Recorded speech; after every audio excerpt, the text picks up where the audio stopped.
Ipinagpatuloy ngayong araw ang pagdinig ng Senate Committee on Justice and Human Rights sa issue ng extrajudicial killings, ngunit hindi na pinayagan ng Commission on Human Rights sa magpresenta ng mga testigo. Mula sa Pasay City, ito ang balita ni Joyce Balancio, live. Yes, Joyce, go ahead. Yes, magandang gabi sa iyo, Angela. Tinapos na nga ng Senate Committee on Justice and Human Rights, katuwang ang Committee on Public Order and Dangerous Drugs, ang kanilang public hearing sa mga may kaso ng extrajudicial killings na inuugnay sa kampanya ng Duterte administration kontra droga. Muling nagtalo sina Senator Richard Gordon at Senator Laila De Lima sa pagpapatuloy ng pagdinig ng Senate Committee on Justice and Human Rights sa issue ng extrajudicial killings ngayong araw. Ito ay matapos maghain ng motion si Senator De Lima upang mapigyan ng pagkakataon si Commission on Human Rights Chair Chito Gascon na magpaliwanag sa pagtawag ni Commissioner Robert Cadiz na duwag kay Senator Gordon noong nakaraang pagdinig. Naghain din ng manifesto ang senadora na huwag ituloy ang plano ni Senator Gordon na talakayin ang panukalang pagbabalik ng death penalty. You cannot control this the way you controlled it last time. I don't want to fight with you. I respect you. But let me just point out, I am not going to veer. There is a particular matter at hand, so... Excuse me, what are you trying to tell me? I move that we defer the taking up of the death penalty bill. Is there a second? There appears to be no second motion, so the motion is overruled. Nilinaw din ni Senator Gordon na hindi siya humihingi ng apology mula sa CHR dahil nag-usap na sila ni Chairman Gascon hinggil sa issue. Yung pahayag po ni Commissioner Cadiz last week ay hindi po pahayag ng kabuuan ng komisyon. Opinion po niya yon.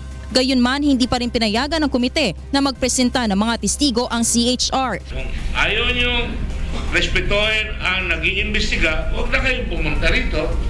Sa huli ay tinalakay na rin ng komite ang mga kaso ng mga napatay na drug suspects sa mga isinagawang police operations.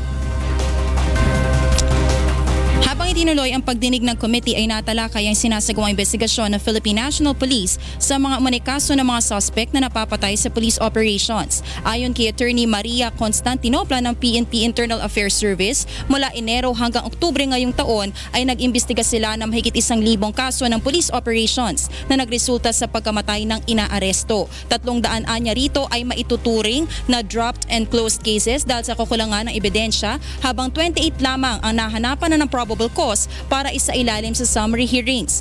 Puro administrative cases anya ang mga ito, at kung sakaling mapatunayan na may pananagutan ang mga pulis ay maaari nilang irekomenda ang suspension, demotion o termination ng mga ito. Dahil tapos na nga ang public hearing, ayon kay Senator Richard Gordon ay hinahanda na nila ang committee report na inaasahang ilalabas sa Lunes. Maaring hindi na nila anya isama dito ang testimonya ni Edgar Matubato at irerekomenda pa ang kasong perjury laban sa kanya. Kabilang naman sa nakikita nilang recommended bills na maaring ipasa ay ang pagpapabilis na investigasyon ng pulisya sa mga kaso ng mga napapatay sa police operations, ang paggamit ng body cameras ng pulisya, pagdagdag ng budget ng PNP at iba pa.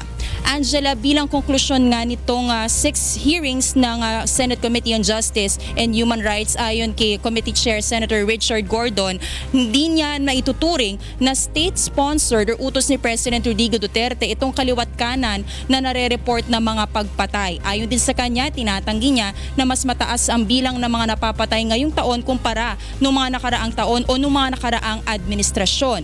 Ayon pa sa kanya ay masisisi niya itong mga kaliwat kanang pagpatay o mga itinuturing na extrajudicial killings sa umanay kapabayaan parehas ng tao at ng gobyerno. Angela? Maraming salamat sa iyo, Joyce Balancio, live na nag-ulat mula sa Senado.